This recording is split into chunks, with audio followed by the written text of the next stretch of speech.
নমস্কার জানিয়ে বলছি, প্লিজ দয়া করে কেউ কাউন্টিং এজেন্টরা এবং প্রার্থী ক্যান্ডিডেটরা তারা ভোটিং এলাকা ছেড়ে আসবেন না। স্ট্রং রুমে যেখানে কাউন্টিং হচ্ছে, মানে সেন্টারে, সেখান ছেড়ে কেউ আসবেন না। এটা বিজেপির প্ল্যান।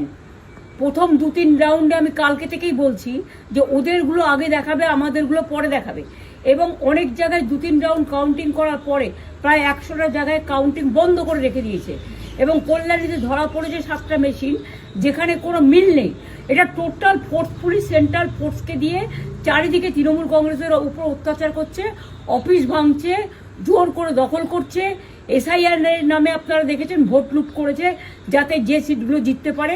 কিন্তু এখনও এমন 70টা সিট আছে, 100টা সিট আছে যেগুলো আমরা এগিয়ে আছি, সেগুলো বলছে না। টোটালটাই মিথ্যে নিউজ খাওয়াচ্ছে।